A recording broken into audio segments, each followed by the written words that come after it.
Our study tonight is the first 12 verses of Revelation chapter 14. This is sort of a break. I'll explain later, but it's sort of too much darkness, we need a little bit of light. So tonight we get that little bit of light. Verse 1 says, "Then I looked, and there before me was the Lamb standing on Mount Zion, and with him 144,000 who had his name and his Father's name written on their foreheads. And I heard a sound." Now please notice the pronouns. This is a very personal experience, and I want this to be a personal experience for each one of us tonight as well. "And I heard a sound from heaven like the roar of rushing waters and like a loud peal of thunder. The sound I heard was like that of harpists playing their harps. And they," and this is 144,000, "sang a new song before the throne and before the four living creatures and the elders. No one could learn the song except the 144,000 who'd been redeemed from the earth. These are those who did not defile themselves with women, for they kept themselves pure. They followed the Lamb wherever he goes. They were purchased from among men and offered as first fruits to God and the Lamb. No lie was found in their mouths. They are blameless." We know that doesn't mean they were sinless. "Then I saw this time another angel flying in midair, and he had the eternal gospel to proclaim to those who live on the earth, to every nation, tribe, language, and people. He said in a loud voice, 'Fear God and give him glory, because the hour of his judgment has come. Worship him who made the heavens, the earth, the sea, and the springs of water.' A second angel followed and said, 'Fallen, fallen is Babylon the Great, which made all the nations drink the maddening wine of her adulteries.' A third angel followed them and said in a loud voice, 'If anyone worships the beast and his image and receives his mark on the forehead or on the hand, he too will drink of the wine of God's fury, which has been poured full strength into the cup of his wrath. He will be tormented with burning sulfur in the presence of the holy angels and of the Lamb, and the smoke of their torment rises forever and ever.'" You might write in the margin of your Bibles there, that is hell. That's eternal judgment, the great white throne. "There is no rest day or night for those who worship the beast and his image, or for anyone who receives the mark of his name. This calls for patient endurance." That's our old favorite Greek word, hupomone. "On the part of the saints who obey God's commandments and," highlight this please, "and remain faithful to Jesus." Father, we needed this break tonight, and we get more of it next week. It's sort of like we get to jump to the end of the book. And even as David prayed, it's getting so dark here. What that means, Lord, is that we need a hope break as well. Jesus, we know you're coming soon. It's undeniable, and yet we look around and we see a world that is in complete rebellion against you, and our hearts hurt. So each one of us tonight, Lord, would you take us into this scene? Let us be the ones who say, "I heard and I saw." Oh God, encourage us tonight. May we bring you honor and glory. I do pray, Father, if there's even one man or woman in this room tonight who isn't yet born again, I pray that these warnings tonight, this look into the end where justice prevails, will move them to repent of their sins and ask to come to the family of God. Finally, Lord, I want to pray with the agreement of my brothers and sisters here for Gail. I used to tell him, Lord, that when Ada goes to be with you, she will have more crowns than anybody else. And he used to just laugh and say, well, there's no doubt about that. Oh, Lord, would you wrap your arms around my friend tonight? Whisper in his ear. Remind him that you're coming soon. And he will be with her again. This time in your presence. And this time without the burden of those old bodies. We love you, Jesus. Minister to us tonight, we ask for your glory. And we ask in your name. Amen. I am sure I'm not the only one here. When I first got saved, all I could think about was, okay, Lord, now do something great for me. I'm talking miracles. I'm going to change the world. Do something else. No, in his grace, in his goodness, in his love for me, God said, slow your roll just a little bit. Because I wasn't ready. It took a long time to get prepared for the work that God was eventually going to call me to. Work that at the very beginning I didn't know anything about. But like most of us, we're excited and our hearts are so full. All we want is, okay, Lord, use me and I'll do anything that you want. And just slow down just a little bit. Well, tonight in this study, at least the first part of it especially, the 144,000 get no such time.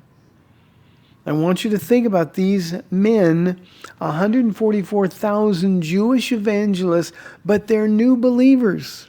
I mean, brand new believers. Not only are they new believers, but they are placed right in the middle of the worst time in the history of the world that we live in. As we open tonight, there is roughly 4 billion people who have died. Death, darkness, rebellion. In chapter 13, we saw the Antichrist in all of his anti-glory. We saw the false prophet, and the world was going after them, deceived by signs and wonders. We read, who can wage war against the beast? He appeared so impregnable. Well, there's 144,000 men who are committed to serving Jesus Christ with all of their heart. And believe me, these 144,000, though immature believers, as we would understand it, these 144,000, they understand the urgency of the hour. I pray that you will be encouraged tonight. You want to be used by God, will follow their example. Verse 1 says, then I looked, and there before me was the Lamb. Now I could stop there and spend the entire night on that. We go back to Revelation chapter 1, but we don't need to do that. We know what the description of Jesus is all about. But John, imagine in this vision, however it was given to him, John would have thought this darkness, now the Antichrist, now the false prophet, 4 billion people dead, death and destruction everywhere, and John would have been beside himself. And God says, let me give you sort of a shift. Now, we lose the chronology of Revelation here for a moment. Again, this is a prophetic chapter, but it's a very short-term prophecy. It covers the next 3.5 years on earth as we understand it. But at the same time, this is just sort of a shot in the arm, sort of encouragement, maybe even for the 144,000 that because they're fairly new in their faith and they're seeing all this death and destruction, and because they're objects of the wrath of the Antichrist, maybe they just needed to be encouraged. But it's certainly encouraging for me. It's encouraging because, and I hate to use cliches, but we've said this before, we've read the end of the book, we win. And this is Jesus simply saying to John, it's okay, we win. And I almost imagine, and this is just my mind and the way it thinks, I almost imagine Jesus sort of went, and John looked up to see where it was. Then I looked, and there before me was the Lamb, standing on Mount Zion, and with him 144,000, who had his name and his Father's name written on their foreheads. Now, we know the names of God. These had to be very large foreheads. But they had their name. In other words, we know they had been sealed earlier. We read about that back in chapter 7. They were sealed, And because they were sealed, they were protected. They could go about the work. They couldn't be harmed. Although the Antichrist will do everything that he can to chase them and to kill them, they can't be harmed because they've been sealed by God. Now, we talked back in chapter 7 about God having a history of sealing his people in a time of judgment. We can go all the way back to the Exodus plagues on Egypt and find the precedent. But here they were sealed. They were protected. Now, this is clearly a scene viewed from earth, not heaven, and that means we can interpret this passage of Scripture literally. This is happening all around. We also know, of course, that Mount Zion is the holy city of Jerusalem. More on that in a moment, how it's not quite so holy. But this is where David is. More than 160 times, Mount Zion is mentioned in Scripture. And in all of those incidences except two, it refers to the physical location of Jerusalem. He says, "And I heard a sound from heaven like the roar of rushing waters and like a loud peal of thunder. The sound I heard was like that of harpists playing their harps." Now, I actually love the sound of harps. When you hear somebody who's really good on a harp, it is absolutely stunning. It's so beautiful. Well, these obviously are amplified harps. It sounds like rushing waters and a loud peal of thunder. But you see, the sound of God's pleasure is what we're hearing here, because these witnesses, and we're going to spend a lot of time tonight talking about them and why God is using them, and by extension, how God can use us in these last days. And it all begins with their gratitude. With their gratitude, they're grateful for having been redeemed from the earth. They're grateful that God sealed them and protected them in the most frightening time in human history. So what does gratitude produce in our lives? Well, it produces in our lives what it produced in theirs. First, these men became worshipers. Verse 3. "And they sang a new song before the throne and before the four living creatures and the elders." No one could learn the song except the 144,000 who had been redeemed from the earth. Now, clearly, from the truly grateful heart, worship abounds. I want you to consider that strongly tonight. From the truly grateful heart, worship abounds. We spend so much time grumbling and complaining about things. We need to really check our hearts. Are we grateful for what God has done for us? We too have been given a new song, and that new song is a product of our new life. Now, it's a different new song than these witnesses are given. They're the only ones that could learn the song. I wonder if they had a private rehearsal or something. But they learned the song, and that song will flow out of gratitude. And the reason that only the 144,000 could learn the song is because they're the 144,000 sent on this particular mission by God. In Scripture, a new song can only come from one source, and that's a new heart. And I included that statement because I want you to understand, given that we have all of us been given new hearts by God, we all ought to have a new song in our life. We ought to be walking to the beat of a different drummer, and Jesus is the one who's playing the drums. Not only should we be grateful, but there should always be a song on our lips. Now, you know I'm not a music guy. But there are just times when even I can't help but to sing to the Lord. And I don't know a lot of songs like most of you do. But I can make one up. And I can make it up on the spot. I want my life. I want your life. Jesus wants all of our lives to be a symphony for a world that's lost in darkness. We've been given new hearts, thus we ought to have new songs, just like these men. They're grateful to God for redeeming them from their sin. Remember, they were blameless, but they weren't sinless. And they were separated. These are 144,000 Jews who got saved during the Great Tribulation, sometime in the first 3.5 years. And they're grateful. Messiah has come.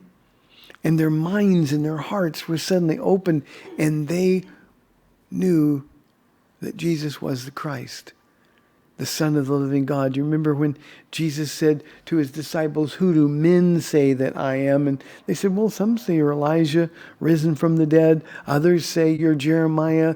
Some say you're John the Baptist." And then Jesus looked at them and said, "Who do you say that I am?"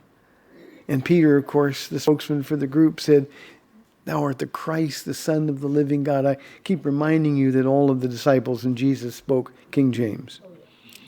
"Thou art the Christ, the Son of the living God." And he was told, "Blessed are you, Simon, son of Jonah, for this wasn't revealed to you by men, but by my Father in heaven." And these Jews, these 144,000, they've been redeemed from the earth. Their Christ has come. This is what the Jewish people have been waiting for forever. Well, we need to follow their lead. We need to remember to be grateful to God for what he has already done for us, not what he's going to do. Now, I'm grateful that I'm going to be in heaven. We sang this song. We're going to hear the words, "Well done, good and faithful servant." I'm grateful for all of that. But if there were nothing else ever in our future, to be grateful for the life God has given us, to be grateful for the new heart and the new song, to be grateful that the mess of my old life is as far from me as east is from west. Well, that's something that we need to remember. And one of the ways that we can show God that we're grateful is by living our lives like we have been redeemed from the world, instead of living our lives that looks very familiar to the same kind of lives that people in the world live. We are redeemed, we are separate, called out, we're sanctified. We need to live our lives. And believe me, when you're living your life for Jesus Christ, not only will there be a new song, but everybody will notice it. Don't forget to be freshly grateful every new day, and thank God for the special privilege of serving him in these last days. The second key to their joy, to their gratitude, to being able to be used by God, is their purity. Look at verse 4. "These are those who did not defile themselves with women, for they kept themselves pure." Now, you've heard me say many times that if we're really, truly, earnestly seeking the Lord, he will reveal himself to us. Well, what this demonstrates is that these Jews were truly seeking God. Their heart was right. They were wrong, but their heart was right. And because they were seeking their Christ, they kept themselves pure. This is a Greek word that can only mean that they are virgins. They didn't defile themselves with women. Let me make it more applicable for us. They desired to be personally holy in their walk. The New Testament says, "Without holiness, no one will seek the Lord." Jesus said, "As my Father in heaven is holy, so too must you be holy." And we need to remember that part of the gratitude is going to spring from a life that honors the Lord with our desire for personal holiness. Now, in our case, God's not telling us today that we need to be virgins or unmarried. That ship has already sailed for most of us. However, all of the things that you did before Christ are gone. Thrown in the deepest, darkest ocean. I did a wedding many, many years ago at Calvary Chapel. And people came in. The woman was way pregnant. And by the way, AJ and Ariana had their baby day before yesterday. So, but...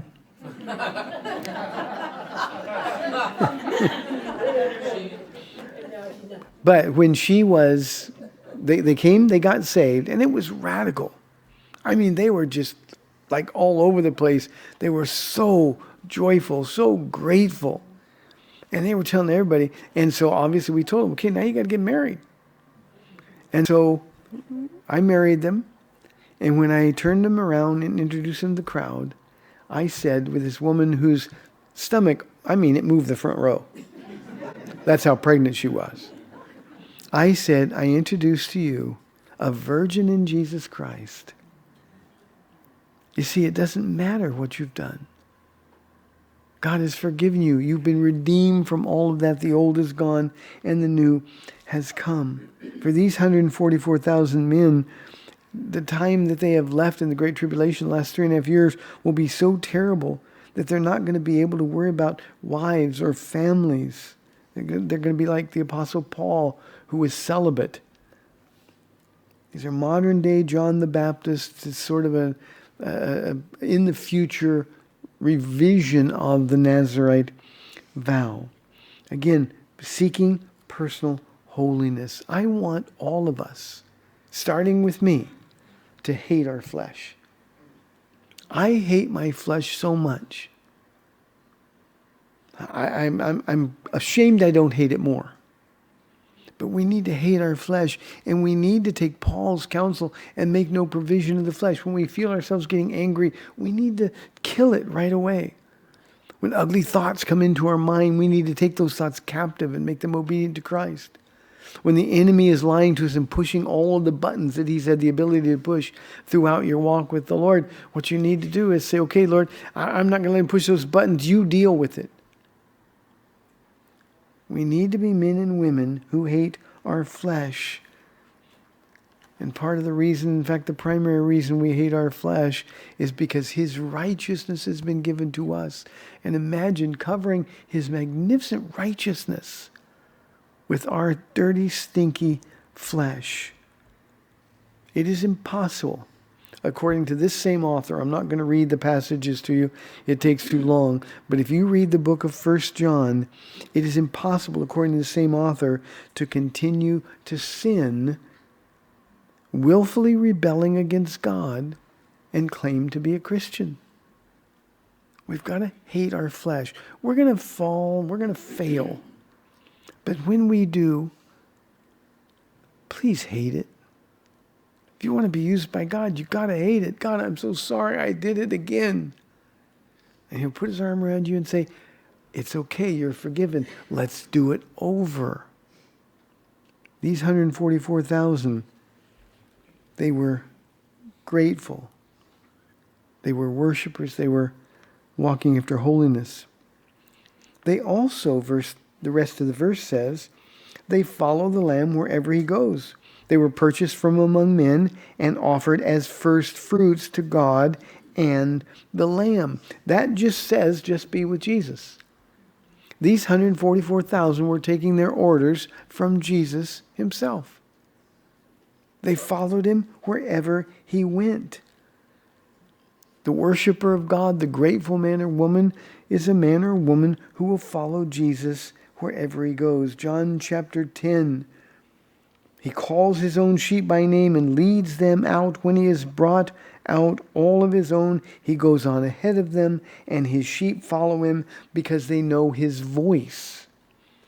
I think there's too many Christians who are trying to get Jesus to follow them instead of the other way around. The man or the woman who is grateful, the man or the woman who can be used, the man or the woman like these 144,000 that will have a new song, they're the men and the women who are following Jesus. Now, one of the key words here is the word first fruits. It literally means the first portion. There's nothing that we give to God in the beginning. We give him everything. We don't hold anything back. If you're not giving God everything, then you're not worshiping him at all. The Apostle Paul says, surrendering all to God is our reasonable service or our sincere act of worship. There's another thing about these 144,000. The last verse of this section of the chapter, it says that no lie was found in their mouths and they are blameless. Now, imagine these men traveling all over the world. And I always try to remind you that it's like having 144,000 Apostle Pauls whose bodies can't be hurt. 144,000 sealed and protected by God, and all that they've got on their lips is the truth. They're not worried about hurting anybody's feelings in the last days. They know that judgment awaits. They're not worried about any of that. They're truth tellers. They're telling people about the gospel. They're sharing Jesus. Why do we worry so much about telling people the truth? Well, we don't want to offend anybody. We don't want people to think that we're crazy or we're fanatics. If you want to be used, gratitude will flow from your heart. You got to tell the truth. Now, I hope and pray nobody here has a problem with telling the truth. But we've got to be committed truth tellers. Their mouths, these 144,000, were consecrated to God and for God. And if we're truly grateful, if we too are going to be worshipers, then we will understand that our mouths belong to Him. The devil is the father of lies. We don't want to speak his language. We need to tell the truth. But in this context, we need to tell the truth about Jesus to people. We need to tell the truth about Jesus. He's Creator God. Why are we afraid to tell people that? Why are we afraid to tell people that the world is 7,000 to 10,000 years old? It's not millions or billions of years old. Why are we afraid to tell people that Jesus is the only way to heaven? Why are we afraid to tell people about hell? We're going to find out in a moment that angels aren't. We've got to be truth tellers about the gospel of Jesus Christ, and we need never apologize for telling the truth. We need to tell the truth with a boldness, not holding anything back. And I don't mean that we're shouting at people, turn or burn. We're not that kind of Christian. But we need to tell people when they ask us a question, are you saying that only Christians are going to go to heaven? Yep. Well, that's so narrow-minded. What makes you think that? Because that's what it says right here in the Bible. You've got to deal with that. Your argument's not with me. It's with the Word of God. We've got to be truth tellers about Jesus, about eternity. You see, people deserve to know the truth. That's one of the ways that we can demonstrate our love for the people that Jesus died for. Here's the next section of this chapter. Then I saw another angel flying in mid-air, and he had the eternal gospel to proclaim to those who live on the earth. Please highlight this: to every nation, tribe, language, and people. We've all heard the objection, well, what about the pygmy? Or the person in the deepest, darkest jungles of the world who's never heard the name Jesus? How can that be fair? Well, believe me, in the last days, everybody is going to be without excuse. Now, up to this point, I want you to understand the privilege that we have. Up to this point, this is the responsibility God has given to us. The gospel literally has gone all over the world. But just in case, you want to wonder if God is fair? Just in case, Jesus sends his angels. Charlie had his 3 angels. Jesus has his 3 angels. And his 3 angels are much more impressive. This has been human work, but in the end, to ensure that nobody has an excuse for taking the mark of the beast, he's going to send these 3 angels. And here's the everlasting good news. This angel said in a loud voice, fear God and give him glory, because the hour of his judgment is come. Worship him who made the heavens, the earth, the sea, and the springs of water. One of the songs we sang, we talked about the God, the creator of all things. We don't have to apologize for that. Calvary, do you believe that Adam and Eve were literally the first 2 human beings? And they weren't all hunched over and walked around like your faux science textbooks said they did? Do you believe they were really the first 2 human beings? Because if you don't, you lost the entire New Testament. Jesus believed in Adam and Eve. He used them as an example in the beginning. Do you believe they were? If you don't, if you haven't settled the issue, especially those of you who are younger and have been brainwashed in our school and university systems, you've got to understand that this is the angel's message. No, God created all things. He was the one in charge. He also says, fear God, not the Antichrist, not the beast from the last chapter. Fear God and give him glory. And the reason for giving God glory, makes sense to us to fear him, but the reason to give him glory is because the time for judgment has come. To fear God means two things, and I know a lot of us as New Testament Christians, we struggle with this. It means to be afraid, literally, not to be in awe, not to revere God, but literally to fear God. And we need to be afraid of God when we're not walking with him. Even as believers, our salvation may be secure, but if you're walking in rebellion to God in your life, you need to be afraid. He's going to nudge you very gently at first, and then not so gently, and then he's going to get to the point, if he hasn't got your attention yet, he's going to get to the point where he's going to put you in really difficult situations. Judgment must begin at the house of God. So understand that it's to be afraid of God. And it's good news. That's what gospel means, because judgment is coming. Now, there's another thing people in this world and a lot of Christians don't think of as good news, but judgment is coming. You know why that's good news? Because you and I, we're not going to be judged. The books are going to be open, and those blood stains are going to cover all of the sins. And we're going to be pronounced innocent of all charges. In fact, we already have in heaven been pronounced innocent of all charges. It is a good thing that judgment comes. There'll no longer be the wealthy taking advantage of the poor. There won't be any more child abuse, no more drug addiction, no more immorality, no more nonsense about homosexuality and transgender identity issues. It will be just, and it will be perfect, and we will rule and reign with Jesus for 1,000 years. I don't know about you, but that's good news. This longing for justice is built into each one of our hearts. And we long to see a just world again.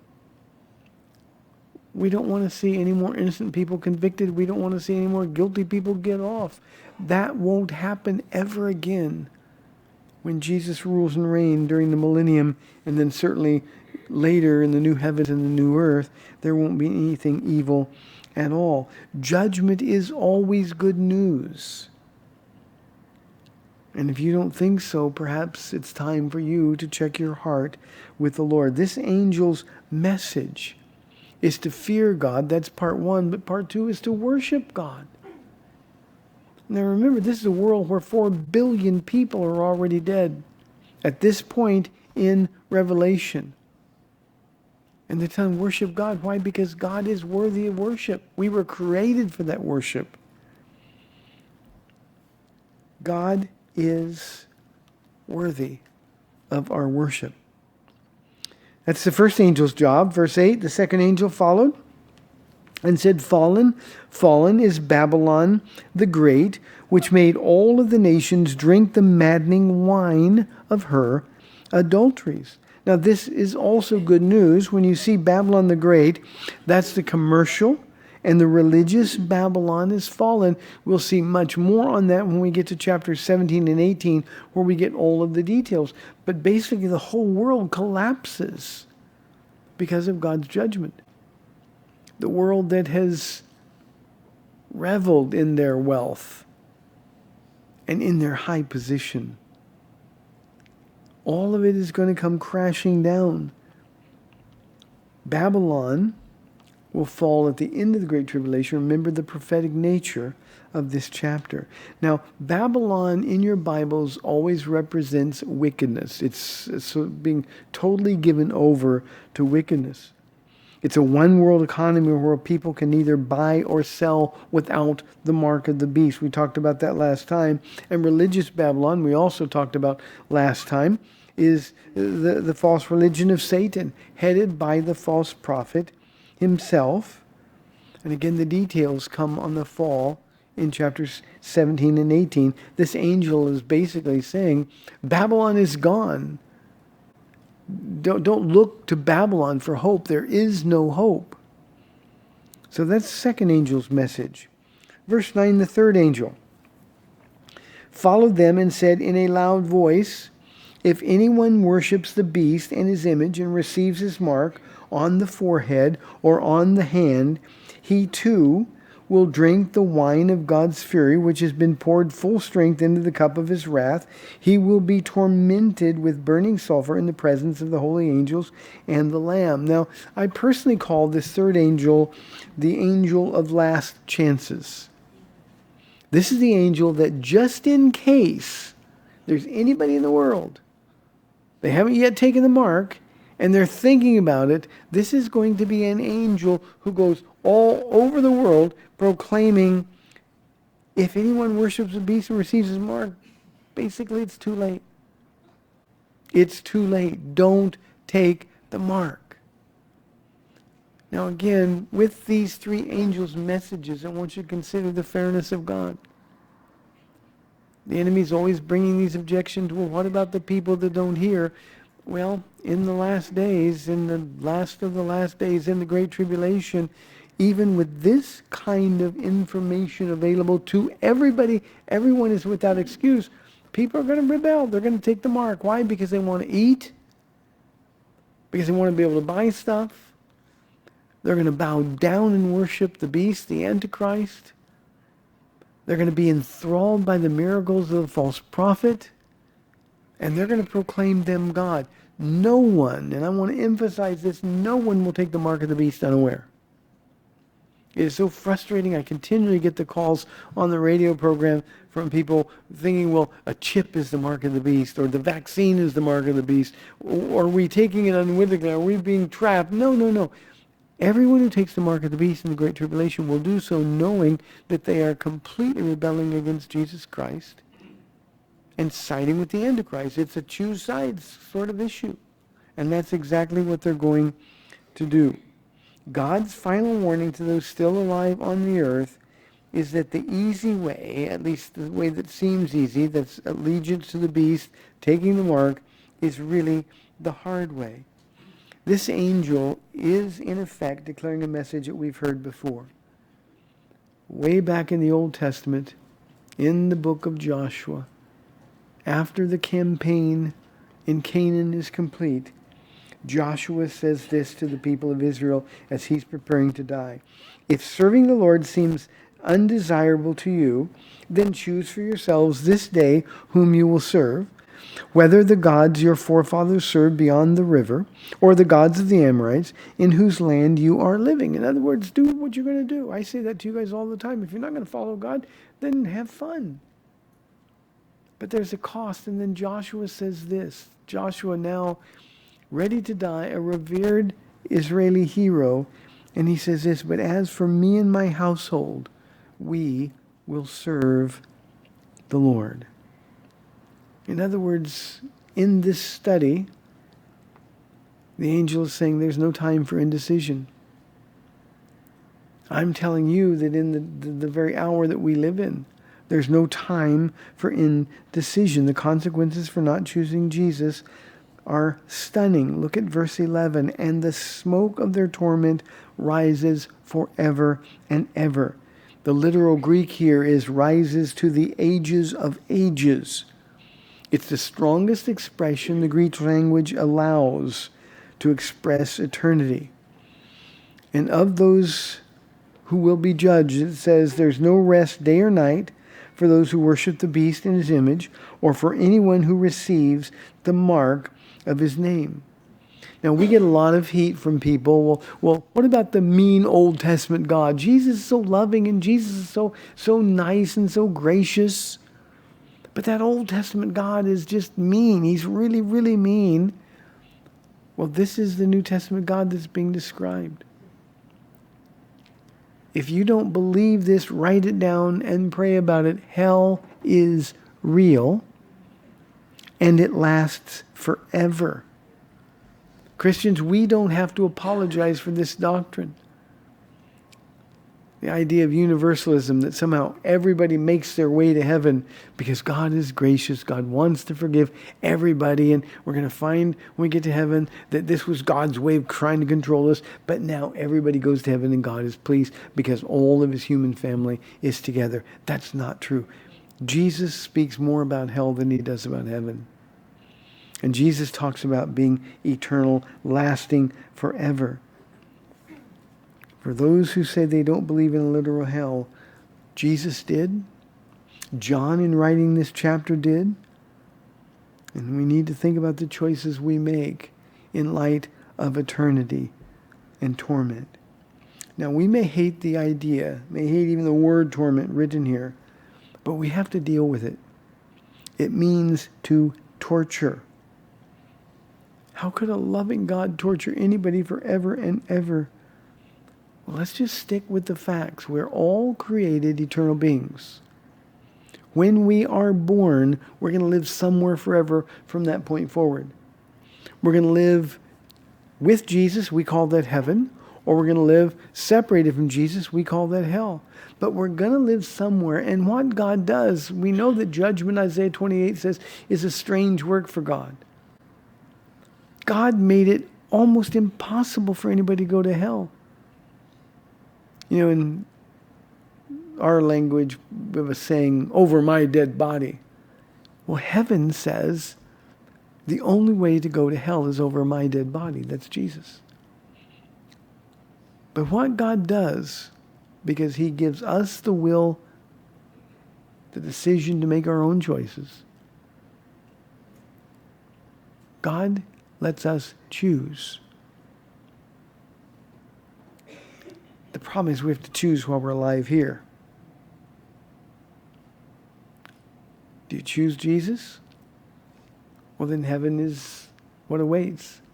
Do you choose to live independent of Jesus?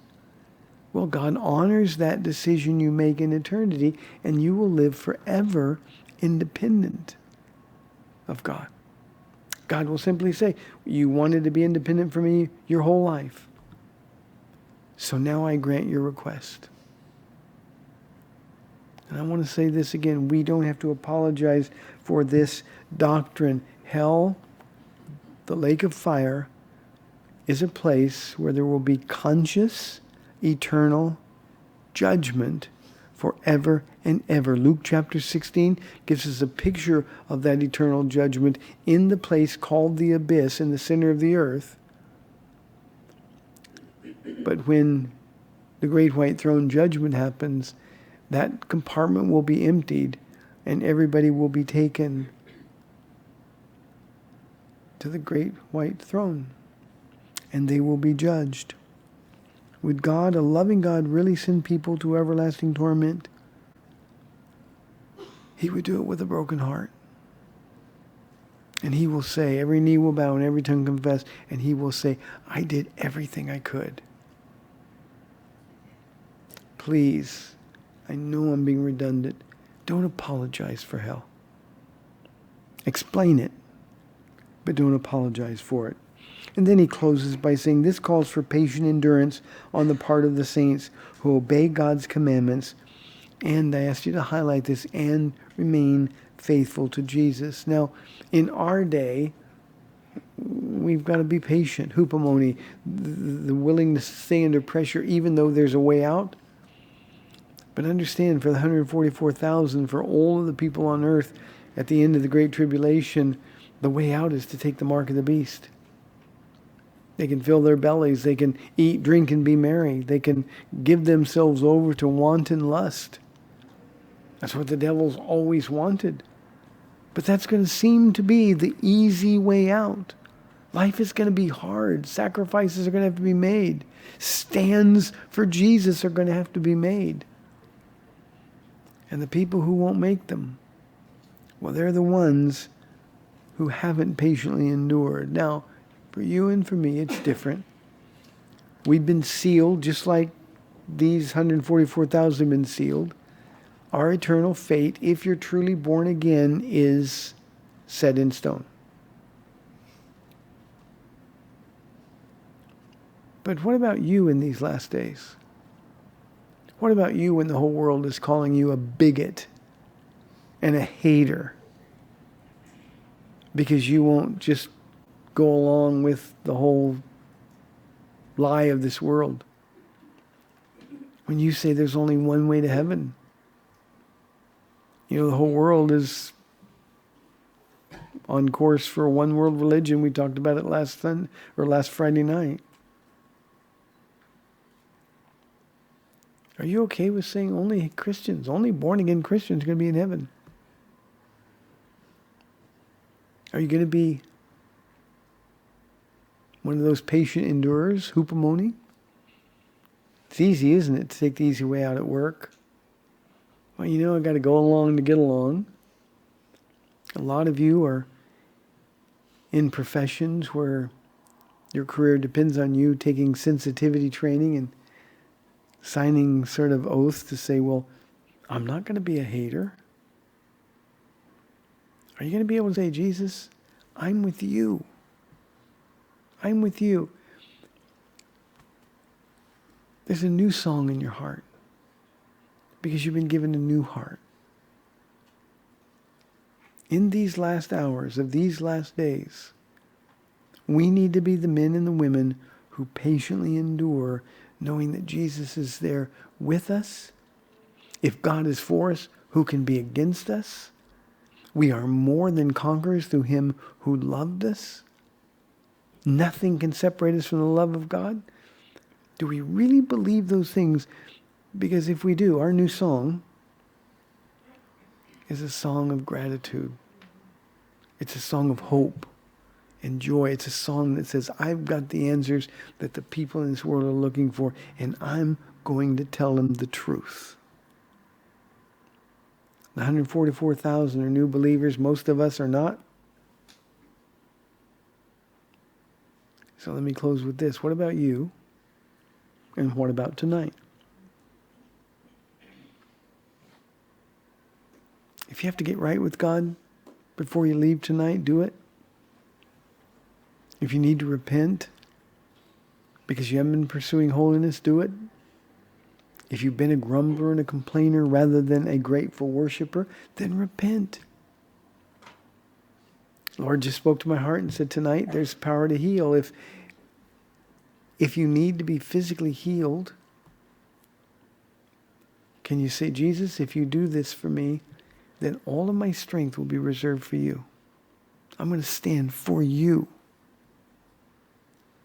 I think the Lord wants to do something tonight.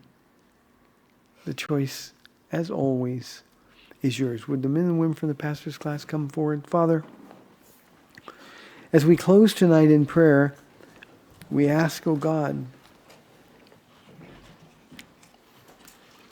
very simply, that you use us in these last days.